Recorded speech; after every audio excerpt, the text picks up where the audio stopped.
So the meeting is... After 2 weeks of investigations, the Presidential Affairs Committee of Parliament, looking into the mismanagement of the relief items for Karamoja, concluded its questioning with Prime Minister Robinah Nabbanja, ending the questioning of 14 ministers, Vice President Jesca Ababiku and Deputy Premier Rukia Nakadama. A supplementary budget amounting to 39 billion shillings was approved by Parliament, for which 22 billion shillings was for the purchase of goats, 9 billion for iron sheets and 8 billion for disarmament and peace campaign.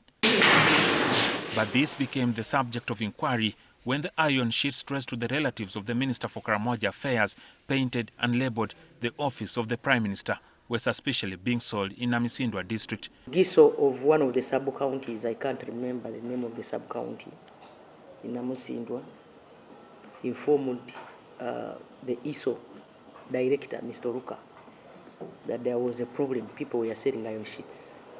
So Ruka calls me, and then we said, let us now institute investigations. A long list emerged in February as investigations got underway, showing that Vice President Ababiku, Speaker of Parliament Anita Among, Nabbanja, Nakadama, several ministers and MPs received the diverted iron sheets. They all, except Nabbanja, confessed to have received the iron sheets through the Minister for Karamoja Affairs, Mary Goretti Kitutu, although they denied requisitioning them. Have I taken any iron sheets from the Prime Minister's office in financial year 2022-2023? Yes, I have, to the constituency, but not physically. Nakadama is the only beneficiary who admits to have asked for the iron sheets circumstantially from Kitutu. I verbally talked to Honorable Dr. Kitutu Goretti. She also told me that put that in writing. I can help you, when you have a problem. The committee wound up the inquiry on Thursday after 21 days. We believe within 2 to 3 weeks' time, we shall be able to produce this report. But the country should be patient with us because the petition has got 3 components, and we must treat them fairly based on their merits. This means the committee report will be ready long after Kitutu has been charged alongside a brother, and some of the beneficiaries have returned the iron sheets. Parallel investigations into the diversion of the relief items are being undertaken by the police, the Inspectorate of Government and the State House Anti-Corruption Unit. Despite this, the committee is committed to go all the way to the end.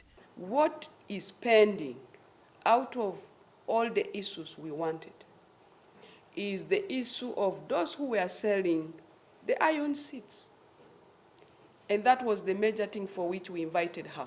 The inquiry by the committee shows that Moroto District received 1,000 iron sheets for the launch of the exercise, although 12,000 pieces were requisitioned from the stores by Kitutu, in addition to an earlier request for 10,000.